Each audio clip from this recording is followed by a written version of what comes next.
کیا آپ کالاش کے بارے میں جانتے ہیں؟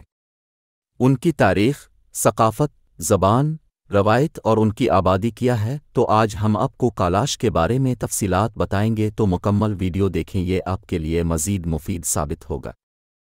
کالاشا پاکستان کا قدیم قبیلہ ہے اور ان کا اپنا طرز زندگی، اپنا مذہب، زبان، رسومات اور اپنی شناخت ہے۔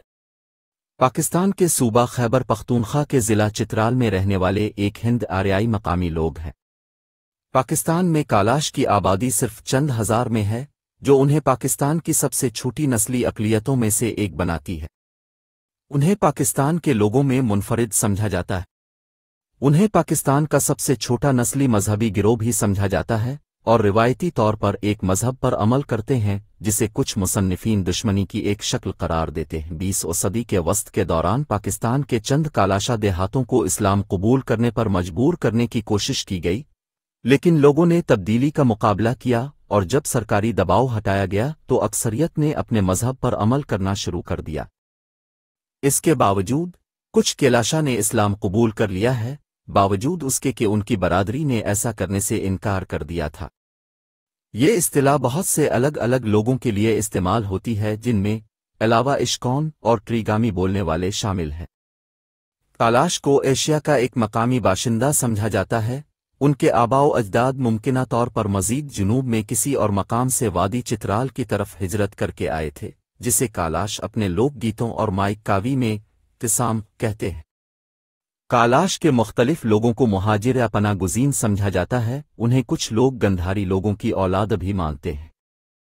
افغانستان کے ملحقہ صوبہ نورستان تاریخی طور پر کافرستان کے نام سے جانا جاتا ہے، کہ ہمسایہ نورستانی لوگ بشمول کالاش اللہ ایک زمانے میں ایک ہی ثقافت کے حامل تھے اور وہ کالاش سے بہت ملتا جلتا عقیدہ رکھتے تھے، چند معمولی تفصیلات میں مختلف تھے۔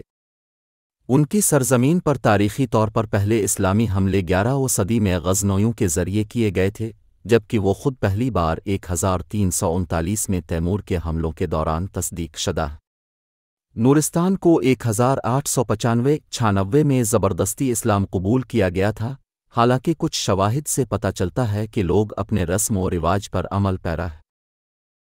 کالاش لوگوں کی ثقافت منفرد ہے اور شمال مغربی پاکستان میں ان کے ارد گرد موجود بہت سے معاصر اسلامی نسلی گروہوں سے کئی طریقوں سے مختلف ہے۔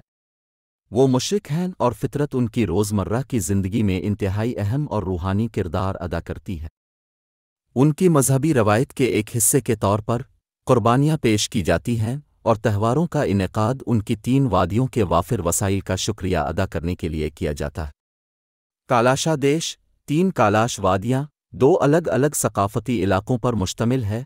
رمبور اور بمبوٹ کی وادیاں ایک بناتی ہیں اور دوسری وادی بیریئر وادی ان دونوں میں سے زیادہ روایتی ہے۔ کالاش کے افسانوں اور لوک داستانوں کا موازنہ قدیم یونان سے کیا جاتا ہے، لیکن وہ برصغیر پاک و ہند کے دیگر حصوں میں ہندو روایات کے بہت قریب ہے۔ کالاش نے اس خطے کے باقی لوگوں کے مقابلے میں اپنی منفرد ثقافت کی وجہ سے ماہرین بشریات کو متوجہ کیا ہے۔ کالاشا زبان، جسے کالاشا من کے نام سے بھی جانا جاتا ہے، ایک ہند آریائی زبان ہے جس کی قریبی رشتہ دار پڑوسی کھور زبان ہے۔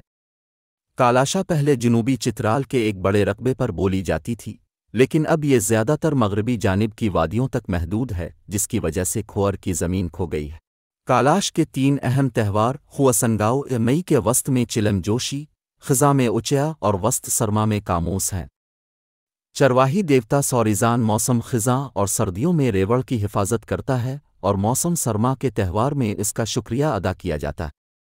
گوشیدائی پل تہوار تک ایسا کرتا ہے۔